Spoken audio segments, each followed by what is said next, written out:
Bonjour à tous et bienvenue sur le plateau de Bonjour chez vous. Il y a même pas... Hello Frank. Pourquoi Frank? Pourquoi? Ça va vous autres? Il y avait l'orgue.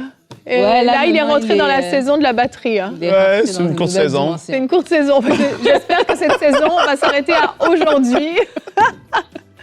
J'allais vous dire en plus T'avais le rythme aujourd'hui... quand même. Hein? Ouais, ça, bravo. Hein. J'allais vous dire qu'aujourd'hui, on allait aborder un thème très sérieux, mais bon, apparemment, les circonstances ont voulu que ce ne soit pas le cas. J'allais vous dire que notre thème du jour est le pardon. Nous allons vous encourager à pardonner. Et je sais que juste le titre de cette émission peut déjà venir appuyer sur quelque chose qui fait mal, peut déjà venir à l'intérieur creuser puis dire « Ah non, vous avez peut-être même envie de changer, s'il vous plaît, si vous êtes concerné par ce thème. Laissez une chance au Saint-Esprit de lui-même faire son œuvre en vous. Il donne le faire et le vouloir. Il peut vraiment vous donner la capacité de pardonner aujourd'hui. » Alors, Frank, je ne te demande pas si tu vas bien. Je pense que tu vas bien. Je suis là. Nadine, ça va toi? Oui, ça va très bien, merci. Bien. T'es T'es plus calme. silencieuse un peu, Nadine? Écoute, je te laisse Qu'est-ce qui toute se la passe? place. T'es un peu timide? T'es pas à l'aise? J'ai besoin de te pardonner. Relâchez le pardon. Relâchez le pardon à Frank tout de suite. Mais moi, je fais une pensée du jour, en tout cas. Oui, tu sais quoi, tu me fais penser à ton fils dans la classe d'école du dimanche avec ma fille, tout le temps en train de la chercher. Et j'ai dit à ma fille, tu sais qui aime bien, châtie bien. Ben, je crois que c'est ce qui se passe sur ce plateau avec Nadine. Ouais, c'est sûr.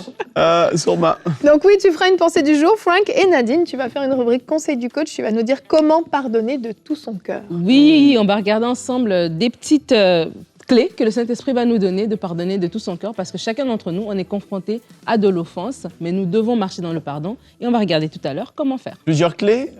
Ouais, plusieurs. C'est un gros trousseau? C'est terrible. Priez pour nous, pour que Frank Poulin se ressaisisse.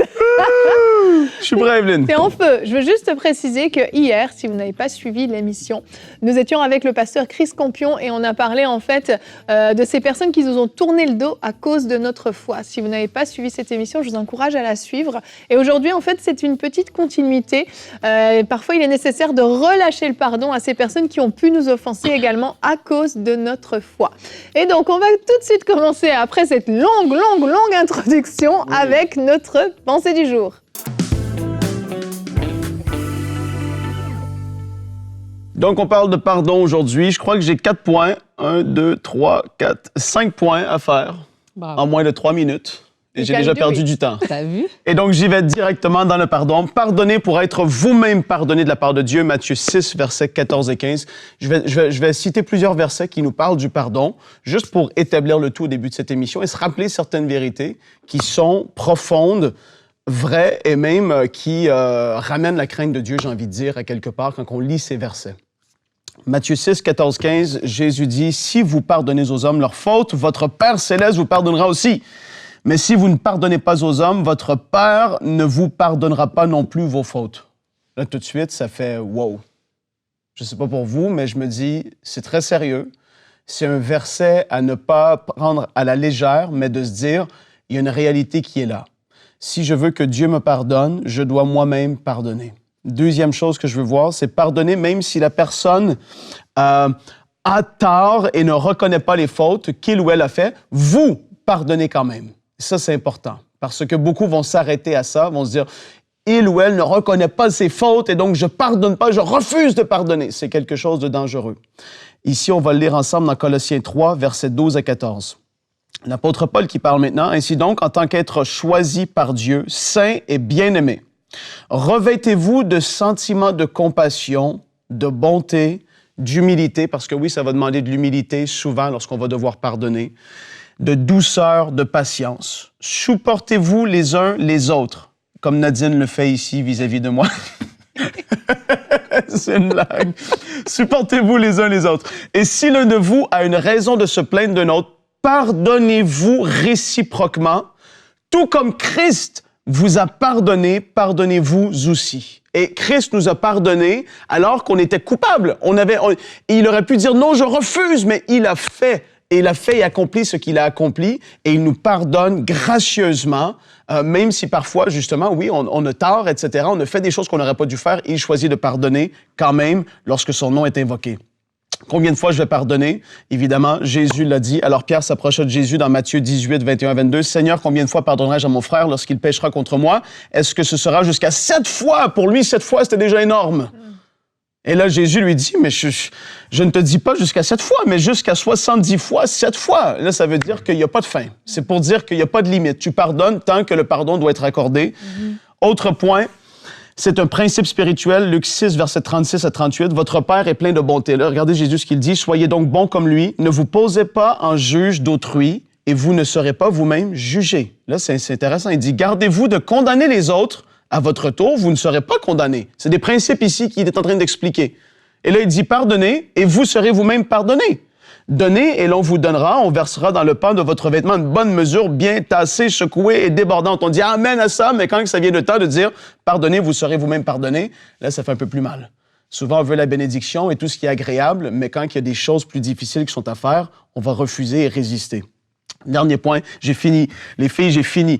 Nous devons demander pardon pour les péchés que nous commettons, même une fois nés de nouveau, c'est important. Et l'apôtre Jean le dit, et il s'adresse à une église. Il s'adresse, c'est-à-dire à des croyants, des gens qui sont nés de nouveau. Et dans 1 Jean 1,9, la version Sommaire dit, « Si nous reconnaissons nos péchés, il est fidèle et juste, et par conséquent, il nous pardonnera nos péchés et nous purifiera de tout le mal que nous avons commis. » Même si une fois qu'on est né de nouveau, il y a des courants qui sont là, qui existent, qu'on n'a plus besoin de demander pardon parce qu'on a été pardonné passé, présent, futur, etc. et toutes ces choses-là. Mais lorsque votre conscience vous reprend, il est très important de demander pardon à Dieu et de dire « Père, j'ai chuté, j'ai mal agi, j'ai mal parlé, j'ai mal pensé, j'ai fait telle ou telle chose. Je te demande pardon. J'invoque la puissance du sang de Jésus en ma faveur. Pardonne-moi, s'il te plaît. » Et ça, c'est des principes qui sont là dans la parole de Dieu. Et on en parle dans la discussion. Merci, Frank, pour tous ces principes. Beaucoup de points, hein? J'aurais pu faire comme une réponse d'expert. Ou... Tu aurais pu, effectivement. On pourra remédier à ça à une autre occasion. Il est terrible. J'aimerais revenir sur quelque chose que tu as dit au début de ta pensée. C'est un verset que tu as cité et c'est notre verset du jour. Je vous propose qu'on le regarde tout de suite. Matthieu 6, 14. Si vous pardonnez aux hommes leurs fautes, votre Père Céleste vous pardonnera aussi. Et je continue, et Frank, tu l'as lu, mais si vous ne pardonnez pas aux hommes, votre Père ne vous pardonnera pas non plus vos offenses. Ouais. Pourquoi ce verset est hyper important? En fait, il y a des choses dans la Bible, il y a des éléments de doctrine, des fois, qui peuvent laisser supposer des choses. C'est pas toujours hyper clair. Des fois, on a besoin même que peut-être un théologien nous éclaire. Sur le pardon, je trouve que c'est un des sujets les plus clairs de la Bible. Ce verset est hyper simple à comprendre. Et en plus, Jésus, pour qu'on soit sûr qu'on ait bien compris, a donné des paraboles. Ouais. Et il y a cette fameuse parabole de cet homme qui avait énormément de dettes et qui allait perdre sa femme, ses enfants, qui allaient être jetés en prison. Et il a imploré ce roi et il a été gracié. Et juste après, il sort et il rencontre quelqu'un qui lui devait une somme bien plus petite que celle de laquelle il venait d'être gracié. Et il va le menacer et il va le jeter en prison jusqu'à ce qu'il récupère sa dette. Et en fait, il n'a pas manifesté cette même grâce. Et au travers de cette histoire, Jésus nous enseigne quelque chose de hyper important. Que la façon dont nous, on va se comporter vis-à-vis des autres, par rapport au pardon, c'est la façon dont on va nous-mêmes être traités, en fait. On ne peut pas avoir bénéficié d'une grâce surabondante, de tous les péchés qu'on a pu faire. Si on repense à notre vie passée, on pense aux choses qu'on a pu faire, on a été entièrement pardonné, mais à un point où notre passé n'existe plus dans le cœur de Dieu. C'est oublié, c'est effacé, ça n'a plus existé, l'étiquette a été changée, blanchie. Et nous-mêmes, dans notre propre vie, des gens nous offensent, des vraies offenses parfois. Mais nous, alors qu'on a été graciés, on refuse d'accorder la grâce aux autres. Et en fait, c'est hyper important de comprendre que nous n'avons pas le choix de pardonner. C'est quelque chose qui nous est demandé, nous devons pardonner. Et j'irai même plus loin, il y a des conséquences au non-pardon. Des conséquences qui vont se passer dans l'âme, mais qui vont se passer dans le corps aussi. Combien de personnes sont tombées malades? Des ulcères, de l'arthrite, de l'arthrose, des douleurs, toutes douleurs articulaires en général, des cancers parfois même, des choses comme ça qui sont dues à du non-pardon. C'est comme si le non-pardon nous rongeait de l'intérieur. Et moi, je me souviens, il y a quelque temps, j'ai été en colère vis-à-vis d'une personne par rapport à une situation. Et ma nuque s'est bloquée. Je me suis réveillée un matin, j'avais la nuque bloquée. J'arrivais presque plus à tourner la tête. Et ça a duré plusieurs jours. Et je me souviens, un jour, j'étais dans ma voiture et le Saint-Esprit m'a dit « Tu as mal à la nuque parce que tu es en colère ». J'étais curieuse et je suis allée sur Google, j'ai tapé « nuque bloquée, colère ». Et en fait, c'est quelque chose qui est connu même scientifiquement. Quand on est en colère, on se bloque la nuque très fréquemment. Et dès le moment où j'ai compris ça, je me suis repentie, j'ai relâché le pardon. Le lendemain, j'avais plus de douleur. Et en fait, il y a un vrai lien, à la fois physiquement, mais à la fois dans notre âme, il y a de vraies conséquences. Amen, c'est fort ce que tu viens de dire. Dans le verset aussi, dans ce verset-là, moi, ce que ça me fait, la réflexion que je me donne, c'est que la Bible nous dit d'être parfait comme notre Père Céleste est parfait. Et vouloir pardonner, c'est vouloir ressembler à Dieu, en fait. Et des fois, en tant qu'enfant de Dieu, oui, on veut ressembler au Seigneur pour faire des miracles, on veut faire ceci, on veut faire cela, mais on doit aussi vouloir ressembler au Seigneur dans son caractère. Et juste pardonner par obéissance avant tout. C'est plus important même.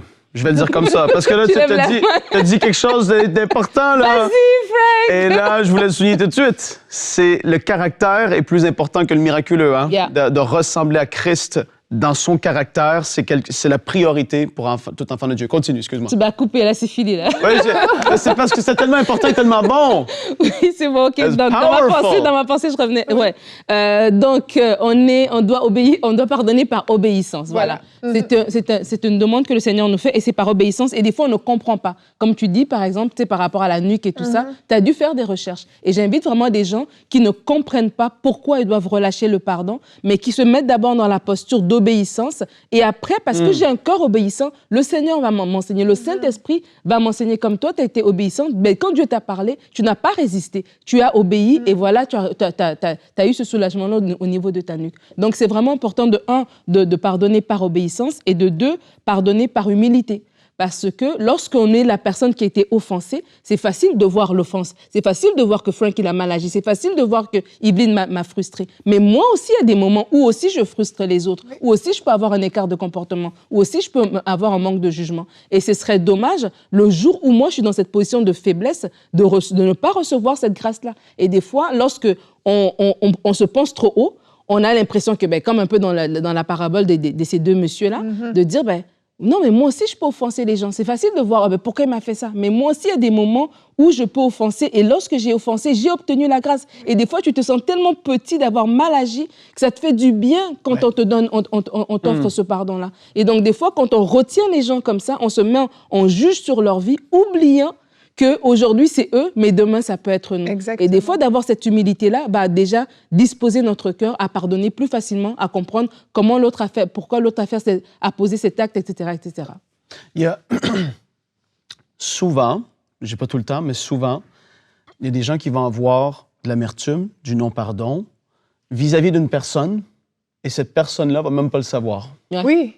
C'est-à-dire que c'est une situation que vous avez vécue et l'autre n'est même pas au courant. Il y a une chose qui a été dite dans une discussion d'amis, de trucs, une affaire qui a été dite, qui n'aurait pas dû être dite, vous avez entendu. Et là, il y a un truc qui commence, en fait, et ça ronge de l'intérieur. Et l'autre vit sa vie, elle vous voit, elle est souriante et ça vous énerve parce qu'elle sourit. et tu gardes ça. Et là, le Seigneur, je prie qu'il y ait des pardons. Et on veut prier parce que Nadine va faire une rubrique qui va parler de ça, de comment le faire à 100%, relâcher. Mais je prie que le Seigneur travaille les cœurs parce qu'il y en a, vous êtes vous-même pris dans un piège toute seule à en souffrir. Oui. Et c'est terrible, et le diable est content de ça, parce que le non-pardon, c'est un piège du diable. Oui, oui. Et ça, il faut aujourd'hui le démasquer et le dire. Et il faut être assez grand, j'ai envie de dire, dans l'esprit, à savoir dire, je vais aller voir cette personne, même si c'est pas facile, je vais lui dire, hey, lui ou elle, qu'est-ce que j'ai vécu?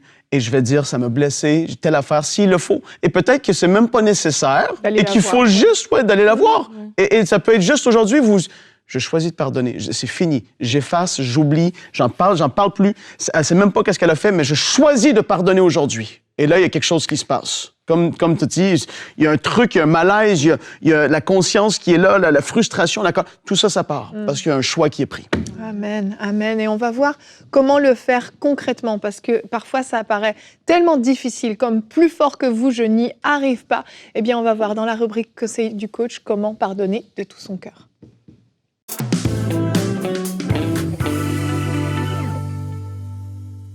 Alors aujourd'hui, on parle du pardon et d'un pardon qui est total et qui est complet.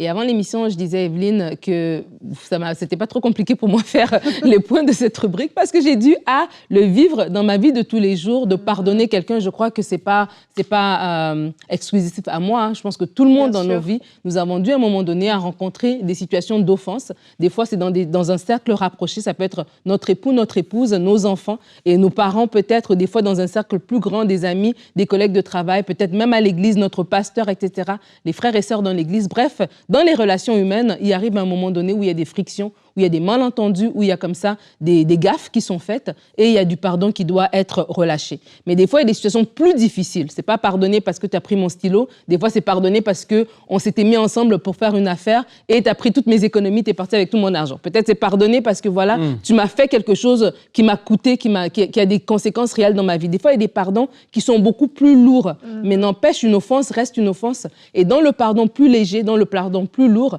quoi qu'il en soit, si vous, de votre côté, vous avez du mal à pardonner, il y a un exercice à faire pour pouvoir relâcher ce pardon-là. Parce qu'il y a des gens qui ont des offenses, peut-être à vos yeux, ça semble minime, mais pour eux, c'est une vraie offense. Oui. Donc, ça veut dire que dans tous les cas, nous devons arriver dans cette étape de nos vies où nous pardonnons de tout notre cœur parce que notre Père Céleste nous a pardonné. Il est parfait et nous devons être comme lui, chercher son caractère. Et une des caractéristiques de Dieu, c'est sa bonté. Et d'où aussi, dans la bonté que nous devons avoir, nous devons aussi pardonner les autres. Frank l'a dit tout à l'heure, Matthieu 18 au verset 21, la Bible dit « Alors que Pierre s'approchait de Jésus, il lui demanda « Seigneur, si mon frère se rend coupable à mon égard, combien de fois devrais-je lui pardonner? Irai-je jusqu'à 7 fois ?» « Non, lui répondit Jésus, je ne te dis pas d'aller jusqu'à 7 fois, mais jusqu'à 70 fois 7 fois. » Et vous tous, c'est comme moi, nous avons pris notre calculatrice et nous avons calculé et nous sommes dit, est-ce que c'est ça ce chiffre? Non, comme on l'a dit tout à l'heure, c'est le principe en fait de pardonner autant de fois que nécessaire. À l'infini, comme diraient les enfants. À l'infini. Et le premier point que j'aimerais vous amener, c'est reconnaître la faute qui a été commise envers nous et la présenter à Jésus. Beaucoup vont faire l'autruche sur leurs blessures et vont pas les amener à Christ tout simplement. Et Pierre ici, il a eu le courage. Des fois, Pierre, on le voit comme quelqu'un de très impétueux, mais Pierre, des fois, dit des choses que nous, peut-être, on n'oserait pas dire. Pierre a eu le courage de demander, mais là, dans cette situation, qu'est-ce que je fais, en fait? Et j'aimerais vous inviter, alors qu'on parle de ce non-pardon, vous avez sûrement une personne en tête, une situation en tête, amenez-la au Seigneur, tout simplement. Dans cette situation-là, je fais quoi? Pierre a dit, si mon frère se rend coupable envers moi, moi, j'ai rien fait, mais lui, il a fait quelque chose. Quelle est l'attitude que je dois adopter dans ce moment-là? Jésus l'a pas dit, tu vas te justifier, tu as raison, nanana. Jésus lui a donné une autre solution qui est celle du pardon. Et j'aimerais déjà vous inviter à reconnaître, la faute a été là. On ne va pas faire l'autruche, elle est arrivée, cette faute est là, mais à partir de là, je fais quoi? Et lorsque vous allez amener cette situation-là d'abord à Jésus, avant de l'amener à la personne, parce que comme Frank l'avait dit tout à l'heure dans son intervention, des fois les gens, ils ne reconnaissent pas. C'est encore plus frustrant quand tu dois expliquer pourquoi tu es offensé. Alors, c'est important à ce moment-là de l'amener au Seigneur et Dieu va vous donner l'attitude à avoir. La deuxième des choses, et c'est le point, il va tout de suite avec, c'est de permettre au Saint-Esprit de faire un travail de guérison dans notre cœur, mais aussi de renouvellement de notre mentalité. Parce que je disais, beaucoup de gens, en fait, et j'ai parlé avec des personnes sur le pardon à plusieurs reprises, il y a beaucoup qui ne sont même pas d'accord avec ce principe-là. Il y a des gens qui se disent, c'est de la faiblesse, en fait. Et lorsqu'ils se disent, Jésus, toi, tu pardonnes, mais moi, en tout cas, dans ma vie, je ne peux pas marcher de cette manière-là. Et on braque, en fait, et on empêche le Saint-Esprit de faire ce travail. Des fois, on va prêcher sur le pardon à l'église et tout de suite, vous avez la pensée d'une situation, vous avez la pensée de quelqu'un, mais vous braquez, vous vous dites que oui, le pardon, c'est bien, mais dans cette situation-là, ça ne s'applique pas. Mais ce n'est pas vrai. Ça s'applique aussi dans cette situation-là. Et c'est pour ça que c'est à vous d'ouvrir la porte. Le Saint-Esprit ne va pas vous forcer. La pensée va revenir. Mais si vous dites non, pas maintenant, OK, mets de côté. Dans une prochaine saison, la situation va revenir encore, mais avant que vous puissiez relâcher complètement le pardon, il y a des choses aussi que vous, dans votre vie, vous vous empêchez de vivre, en fait, à cause de cette offense-là. Et j'aimerais vraiment vous demander, vous amener à laisser le Saint-Esprit vous amener à changer votre mentalité, à considérer les choses comme lui, il le considère. Et si Dieu dit que pardonner, c'est bien, même si dans votre mentalité, dans votre façon de voir les choses, pardonner, c'est de la faiblesse. Et peut-être que vous avez pardonné à la personne, elle s'est moquée de vous, elle vous a trouvé que vous étiez idiot. Ben, c'est pas grave. Moi, je veux ressembler à mon Père Céleste et je sais qu'en son temps, Dieu me donnera raison. En son temps, Dieu va m'amener à une place de paix dans mon cœur que je n'avais pas parce que j'étais dans le manque de pardon. Donc, c'est vraiment important d'amener le Seigneur à renouveler votre mentalité par rapport à ça. Des fois, on est des chrétiens, mais il y a des domaines dans nos vies où on a besoin que notre mentalité soit renouvelée. Géasi était un serviteur de Dieu avec Élisée, mais il était envieux, il était menteur. Donc, c'est pas parce que tu es à l'église, c'est pas parce que tu sers que tu as tout bon. Il y a des choses encore que tu dois te dire, Seigneur, là, j'ai encore une résistance, je manque de compréhension, que la vérité de ta parole s'installe réellement en moi. Le prochain point, alors qu'on veut pardonner de tout notre cœur, c'est de voir la personne comme Dieu la voit. Philippiens 2, verset 5 nous dit « Et en vous, les sentiments qui étaient en Jésus-Christ ». Et à ce moment-là, quand on parle des sentiments qui étaient en Jésus-Christ, on parle de Jésus qui était à la croix, de Jésus qui s'est humilié, qui n'a pas regardé à sa position, mais il s'est humilié, est allé jusqu'à la mort de la croix. Qu'est-ce qui a amené Christ à la croix? C'est cette compassion, c'est cet amour pour l'humanité, c'est cet amour pour les autres. Et nous aussi, nous devons arriver à ce point-là pour comprendre que la personne qui nous a offensés, elle aussi, elle souffre en fait.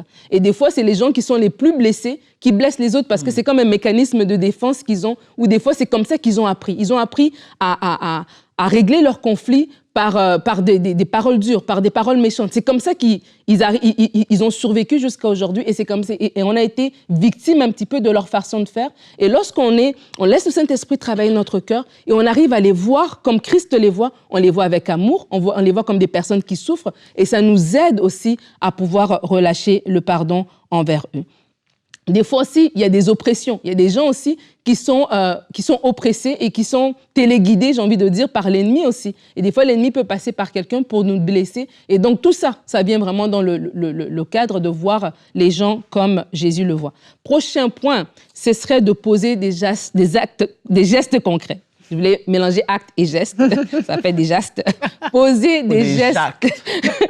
Poser des gestes concrets. On parle de pardonner de tout son cœur. Il faut poser des gestes concrets. Ça veut dire de sa bouche, de dire « je pardonne à » avec le nom de la personne. Poser des gestes concrets, oui, pardonner dans nos paroles, mais peut-être aller voir la personne. Je pense par exemple au couple. Dans le couple, en tout cas, si vous ne savez pas pardonner, mariez-vous et vous aurez l'occasion de mettre en pratique ce fruit, cette vérité de la parole du pardon, parce que les offenses, il y en aura toujours des petites et des grandes, etc. Des incompréhensions et des machins. Et donc, c'est important de marcher dans le pardon et de poser des gestes concrets. Donc, je t'ai pardonné, je ne vais pas te bouder pendant 4 jours après ça. Si je t'ai pardonné, je te fais un câlin. Si je t'ai pardonné, on mange ensemble. Si je t'ai pardonné, voilà, on vit quelque chose. Et ça, c'est important, même de casser ça. Tu sais, des fois, tu relâches le pardon de la bouche, mais il y a comme une petite gêne encore qui est là. Et de casser ça, c'est d'arriver et puis de saluer la personne. Peut-être c'est un collègue de travail, peut-être c'est quelqu'un à l'église, de manger avec la personne. Si c'était quelqu'un qui est proche, vraiment de faire une activité pour vraiment continuer et partir sur un nouveau départ. Ne pas laisser on s'est pardonné, mais maintenant il y a des silences, où il y a des temps morts, où il y a des moments où on ne se fréquente plus, etc. Si on s'est pardonné, ça veut dire qu'on a oublié, ça veut dire que la relation, elle continue. Donc c'est important dans le cadre du couple, parce que là, il y a des gens aussi, bon, ça c'est un autre débat, mais vraiment dans le cadre du couple, dans le cadre d'une personne avec qui on est proche, de poser des gestes concrets qui viennent pas affirmer, mais sceller, voilà, ce pardon, en disant oui, je t'ai vraiment pardonné, voilà, on est en mesure d'être ensemble, de manger ensemble, et puis je peux te regarder dans les yeux et ça ne me dérange pas parce que je n'ai rien dans mon cœur. Pour autant, c'est ça, qu'il n'y ait pas de danger imminent. Oui, c'est ça, c'est ça que j'ai dit que, voilà, ça, oui. Mais peut-être juste le formuler. Je vais le redire.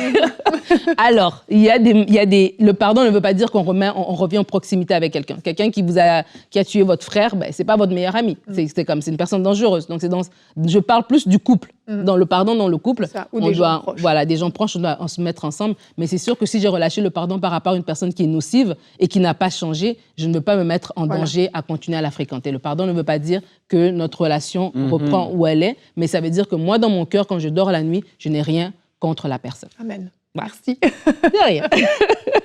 Dernier point, c'est de considérer la vie après l'offense. On va lire ensemble quelques versets. Acte 7, versets 55 à 60. Mais Étienne, rempli du Saint-Esprit et fixant les regards vers le ciel, vit la gloire de Dieu et Jésus debout à la droite de Dieu.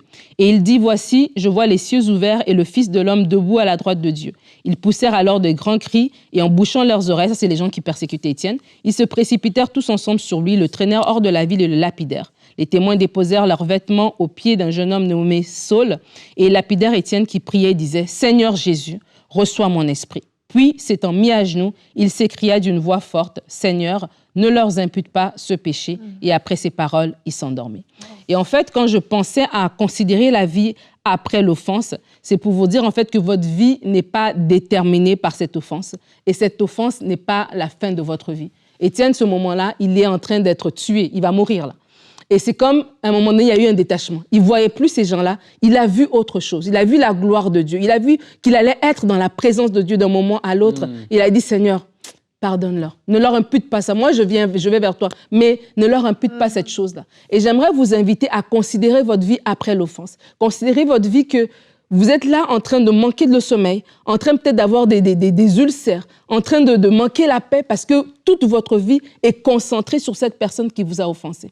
Mais des fois, c'est aussi lever les yeux un peu de cette personne, de cette situation, de dire « mais j'ai autre chose. Peut-être il y a une personne qui m'a offensé, mais il y a 10 personnes dans ma vie qui m'ont béni. » Et on oublie les 10 personnes qui nous ont bénis, on oublie les bons moments parce qu'on pense qu'à cette personne et à cette offense-là. Et votre vie n'est pas déterminée par cette offense et votre vie va continuer après cette offense. Alors, c'est encore une fois une plus grande motivation pour vous de dire non, je ne vais pas la traîner. Ça fait 3 ans que je traîne ça. Ça fait 3 ans que j'en parle comme si c'était passé hier.